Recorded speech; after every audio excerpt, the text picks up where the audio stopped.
Something that enthusiasts love to do is they'll gather all the roller coasters they've ever ridden, create a top 10 list, and then compare it to others, see what others think about it. So one thing that I did is, instead of the usual just putting a list out there, I asked Taylor and Sarah from Coaster Studios and think what they thought about it. They decided that, yeah, they'll go ahead and roast it and see what they have to say there. But before we get to that fun part of the video, I decided to list out my top 10 and state my case, tell you why everyone is in my top 10. If you want to just go straight ahead to where Taylor and Sarah go into my top 10, timestamps are down below. But first, let's just jump into my top 10 and see where everything lands. Kicking off the top 10 is far from the most thrilling coaster out there. However, the theming and execution is so top-notch that this is by far my favorite highly themed coaster. Hagrid's Magical Creatures Motorbike Adventure. Located at the incredible Islands of Adventure, Hagrid's had massive shoes to fill from the defunct legend that started off as one of the world's most state-of-the-art attractions, but ran into issues never allowing it to duel again, along with never fitting into the new Harry Potter theme, Dueling Dragons. As incredible as Dueling Dragons was, Hagrid's managed to exceed its predecessor with 7 amazing launches, a backward section, a drop track, and zooming over a mile of track to be one of the best roller coasters in Florida and the world. From a highly themed roller coaster, we move our way up to Cedar Point for one of the wildest rides out there, Maverick. Easily one of the best coasters out there that barely gets off the ground, Maverick is filled with so many amazing moments from start to finish. Starting with a launched lift hill that gives incredible ejector airtime off the back road down its 95-degree first drop, immediately followed by quick cutbacks that then launch you into an intense ejector airtime hill. Maverick has one of the best starts to any roller coaster. After 2 quick inversions, you roll into a launch that honestly packs a ton of punch, getting up to 70 miles per hour and is blazing through an amazing second half filled with more crazy cutbacks and a few moments of strong airtime. Overall, Maverick is an incredible ride that packs so much punch from start to finish. For number 8, we have a very similar roller coaster to Maverick. While not as good of a layout, but has one of, if not the best theming around any roller coaster in the world, Taron at Fantasyland. While not as intense as Maverick, Taron's layout keeps you guessing where you're heading. Whether it's through a building, pops of ejector, diving into tunnels, or blasting through 2 launches, Taron is truly unpredictable. It is amazing to think that a small family-run park in Germany is able to add theming this well executed that you would only expect from Disney or Universal to be able to pull it off. Tack on the amazing theming and Taron is an unforgettable ride.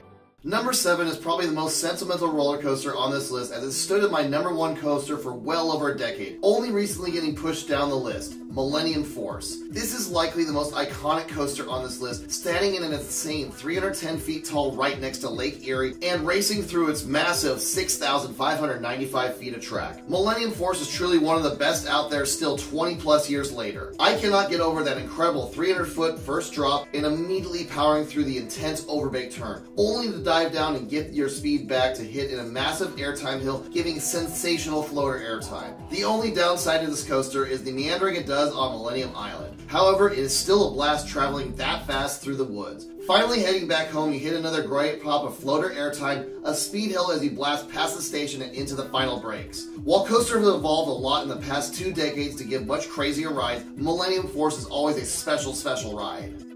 At number 6 is a coaster that after a recent trip down to Carowinds has changed positions drastically, Fury 325. Before this trip, I had ridden Fury twice in 2016 and remember loving the ride, but could not remember what made it special. I have to say, after getting a dozen more rides, I realized that this thing was magical. The massive drop along with the relentless speed staying low to the ground along with the rapid fire transitions make this one special ride. After riding many B&M coasters focusing on airtime such as Diamondback, I could not believe how strong the airtime on Fury was in comparison. From first drop to final breaks, there is barely a moment of levity as Fury 325 blazes through its course, maxing out an insane 95 miles an hour. Fury 325 truly put Carowinds on the map, and I would fly back down to my former home park just to get a ride on this masterpiece. For the sake of this list, it's at number 6, but after getting a dozen rides just a couple weeks ago, it for sure shot up in my rankings.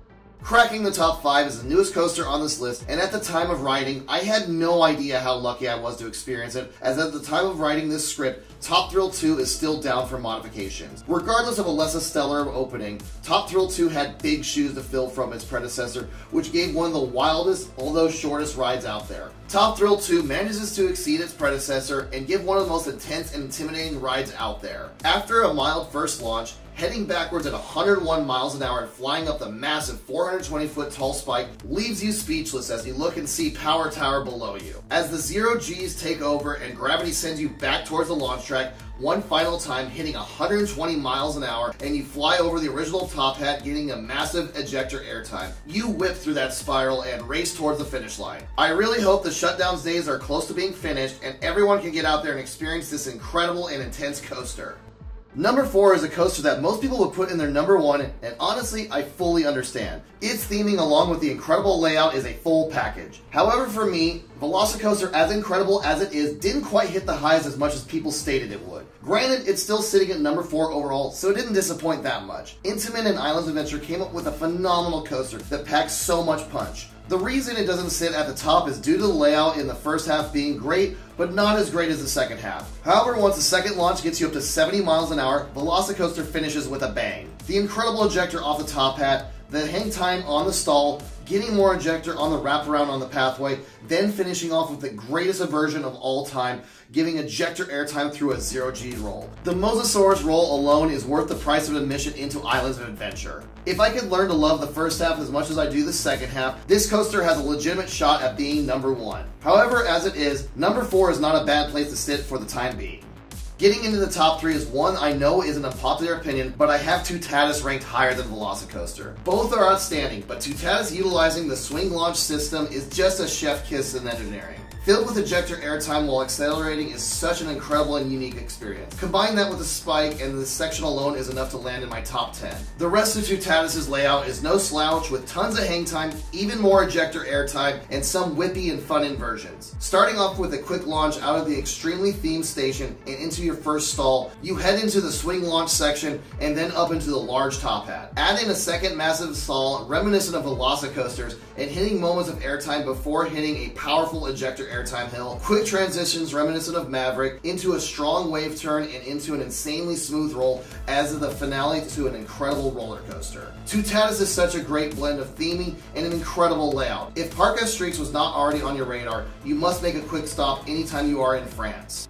From one controversial pick to another is one where the theming adds so much to this coaster. However, the theming isn't everything, and this mess of track is filled with amazing twists and turns and even pops of airtime. F.L.Y, or F.L.Y at Phantasialand. The heart of this incredible new land of Rookburg, Phantasialand in Vekoma came out with a true masterpiece with this ingenious design that solves the major problem with old flying coasters taking forever to load and dispatch. With you sitting down in the normal seating position with a track to your back, you start with a small dark ride section, then roll into the flying position to hit the first launch. Like Taron, it is hard to tell where you're heading next as you fly over the incredible steampunk themed land. Never getting too far off the ground, you zoom over everything, getting close to all the incredible props. Hit a second launch to keep the momentum going, and finally come back for a landing. F.L.Y is executed to perfection, and I applaud Phantasialand and Vekoma for hitting this one out of the park. Now I would love Disney or Universal to take this next generation flying coaster model and take their massive budgets and see what they can come up with.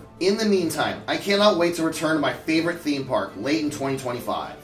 Now for number 1 is one that is not controversial at all. Honestly, I wonder if it'll ever be dethroned with the current coaster lineup out there. Steel Vengeance at Cedar Point. I cannot fathom how relentless this ride is. The best way I describe it is like riding a bull that is trying its hardest to buck you off. I have never experienced airtime as strong as I have on Steel Vengeance. Starting off with a massive 200-foot vertical drop and hitting massive hills designed to give 5 seconds of strong ejector each. Transitioning into some of the smoothest and best inversions in the world, hitting the mid-course brake run, giving you much needed breather, before hitting with a low-hanging second half as Steel Vengeance dives into its own structure, throwing even more inversions at you where you cannot see them coming. From start to finish, this is relentless, giving over a mile of insanity. While having Steel Vengeance as my number 1 is not controversial, having a similar ride just outside my top 10 is. Sitting right at number 11 is Iron Gwazi. While a phenomenal coaster, just lacks the length needed to truly break into the top 10. However, Steel Vengeance is a firm staple of what makes Cedar Point so incredible, holding 4 of my top 10 positions, while I sit just shy of 200 credits at the time of making this video.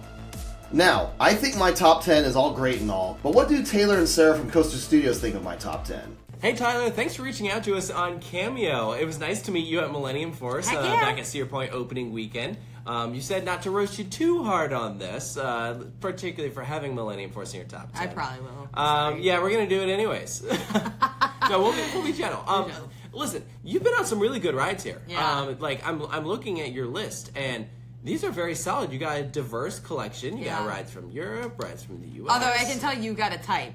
I'm just going to go ahead and point that out right away. You an Intamin dude. Yeah. You like Intamin. Exactly. Specifically the multi-launch coasters. We got Hagrid's, we got Maverick, Taron, yes. Velocicoaster, Toutatis. That takes up like half almost. Yep, for sure. So I get it. And even outside of Intamin, we have Top Thrill 2, which is technically a Zamperla. We have F.L.Y, which is a Vekoma. You know, so you got some nice stuff on here. Steel Vengeance is your number 1, which I think is pretty respectable. Yeah, I feel like that's a lot of people's number 1. And I get it. I do. Yeah, that was fine. I think it was maybe not my number 1, but it was like my number 2 for a while. It was my number 1 for a bit, yeah.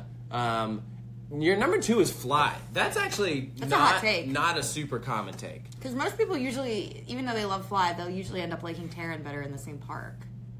Yeah. I'm just surprised to see it that high. Like, I think if it was in the top 5, I wouldn't think really anything of it, but seeing it as your number 2 overall, I mean, it's a freaking awesome experience. If we're talking visuals, F.L.Y is like a number 1. Oh, the visuals of F.L.Y are insane. Here's where I have beef. No way is Toutatis better than Velocicoaster. I refuse to believe you actually think that. I'm going to just say this was a typo. Toutatis is really well themed, and it's a great ride. Yeah, I have no problem with Toutatis being in your top 10, but at your number 3, dude, calm down. It ain't like that. Well, yeah, no, Velocicoaster is like just... I just feel like you can't put it in the same category as Toutatis. I mean, you literally can. No, you can't. You cannot. I mean, factually, you can. No. All right. Number 5 is Top Thrill 2. Yeah. All right. Sure. Number 2 in the park. Yeah. I can see it. I think I went back and forth about that when I was there. Yeah. For opening weekend I personally would take Maverick over it, so I would have it a little lower. But I mean, it's awesome. It's freaking awesome. Exhilarating. So yeah. I get it. Yeah. Number 6, Fury. I think I'd bump it up a little. You would? Yeah, I think I would. I like Fury over Toutatis. Maybe F.L.Y, I don't know. I have to think about it. Yeah. I definitely think Millennium Force should not be above Taron. Nope. Or Maverick. Nope. Relax. Look, Millennium Force is fine, but it doesn't do anything. And every year I'm like, okay, maybe I'm just being too harsh on it. And then I ride it again. I'm like, nope, I was right.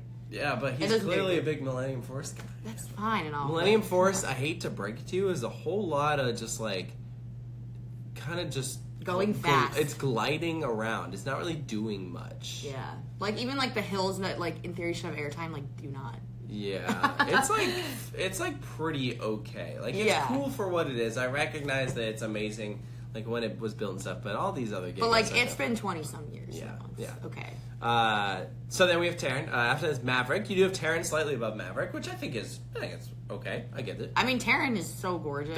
Yeah, it's incredible. But the thing with Taron though is it doesn't have a lot of distinct moments. Right. Which is where I get a little lost, and I'm like, I don't know, I can't decide where to rank it. It's just it's a full package. It's one experience. And then Hagrid's being in a top 10, I have no problem with. Yeah, I mean that's technically the only like family coaster on here, but it's a freaking good one. It's like the family coaster. Yeah, so that's totally fine. Based off of your likes, I know it's way out there, but I'd love to see you go and ride Taiga or Gotham City Escape. Yeah, those are the two that I feel like you need to go and conquer at some point, because I think they would definitely be on this list. What if he's done Pantheon?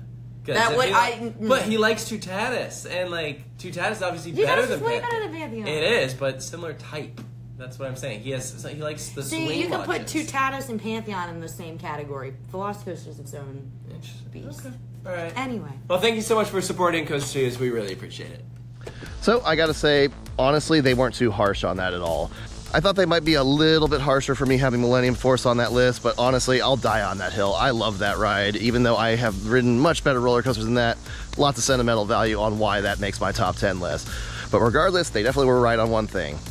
Fury 325 needed to move up, and since this was recorded before I returned to Carowinds just a couple months ago, that has definitely shot up my personal list much higher. Also, you might notice then that the Voyage is missing. That is because this was also filmed before I went to Holiday World for the first time, and yeah, Voyage is on the top 10 list now. Some things got kicked off. But thanks for everyone for watching, and thank you for Taylor and Sarah from Coaster Studios for making this fun video possible.